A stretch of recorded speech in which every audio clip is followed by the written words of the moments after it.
MDMA കച്ചവടത്തിനിടെ അറസ്റ്റിലായ മുൻ Santhosh trophy താരം Najeeb Khan suspension. Travancore titanium product limited ആണ് സസ്പെൻഡ് ചെയ്തത്. സൂപ്രണ്ട് സ്ഥാനത്ത് നിന്നാണ് സസ്പെൻഷൻ. സ്ഥാപനത്തിന്റെ സൽപ്പേരിന് കളങ്കമുണ്ടായി എന്നുള്ളതാണ് കണ്ടെത്തൽ. ഹരിമോഹൻ വിവരങ്ങളുമായി ചേരുകയാണ്. ഹരി, നടപടിയുടെ വിശദാംശങ്ങൾ.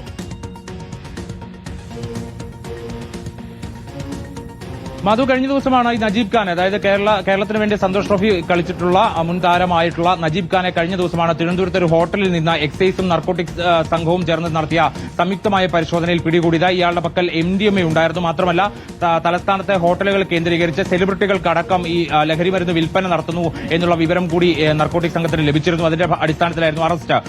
ഇയാൾ നേരത്തെ സ്പോർട്സ് ക്വാട്ടയിൽ ട്രാവൻകൂർ ടൈറ്റാനിയം പ്രോഡക്ട്സ് ലിമിറ്റഡിൽ ജോലി നേടിയിരുന്നു. ഇപ്പോൾ അതിൽ സൂപ്രണ്ടായി ജോലി നോക്കി വരികയായിരുന്നു. ഈ അറസ്റ്റിന് ശേഷം ഇപ്പോൾ ടൈറ്റാനിയം പ്രോഡക്ട്സ് നടപടിയെടുത്തിരിക്കുന്നു. ഇയാളെ സസ്പെൻഡ് ചെയ്തിരിക്കുന്നു എന്നുള്ളതാണ്. അന്വേഷണ വിധേയമായിട്ടാണ് സസ്പെൻഷൻ. അന്വേഷണം പൂർത്തിയാകുന്നതുവരെ സസ്പെൻഷനിൽ തുടരേണ്ടി വരും. അന്വേഷണത്തിനൊടുവിൽ ഇയാൾ കുറ്റം ചെയ്തിട്ടുണ്ട്, അല്ലെങ്കിൽ ഇപ്പോൾ ആരോപിക്കപ്പെടുന്ന കുറ്റം പ്രാഥമികമായി തെളിയിക്കാൻ കഴിഞ്ഞാൽ പിരിച്ചുവിടുന്ന അടക്കമുള്ള നടപടികളിലേക്ക് കടക്കാനാണ് ഇപ്പോൾ ആലോചിച്ചിരിക്കുന്നത്. സ്ഥാപനത്തിന്റെ സൽപ്പേരിനടക്കം കളങ്കമുണ്ടാക്കിക്കൊണ്ടാണ് ഇയാൾ ഇത്തരത്തിലുള്ള പ്രവൃത്തിയിൽ ഏർപ്പെട്ടത് എന്നുള്ളതാണ് കണ്ടെത്തിയിരിക്കുന്നത്. മാത്രമല്ല, ഇതുവരെ എക്സൈസ് നടത്തിയിട്ടുള്ള കണ്ടെത്തലിൽ ഇയാൾ വലിയൊരു സംഘത്തിന്റെ കണ്ണിയാണ് എന്നതടക്കമുള്ള കാര്യങ്ങൾ കൂടി കണ്ടെത്തിയിരുന്നു. അപ്പോൾ ആ റിപ്പോർട്ടിന്റെ കൂടി അടിസ്ഥാനത്തിലാണ് ഇപ്പോൾ ഒരു നടപടിയിലേക്ക് വന്നിരിക്കുന്നത്.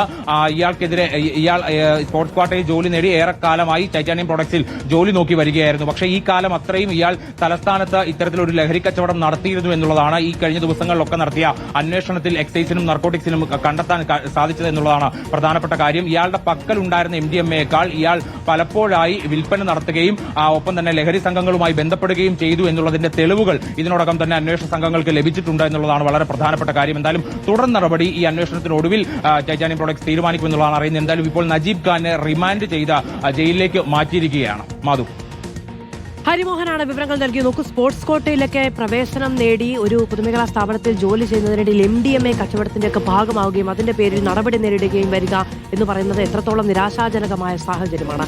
നമുക്ക്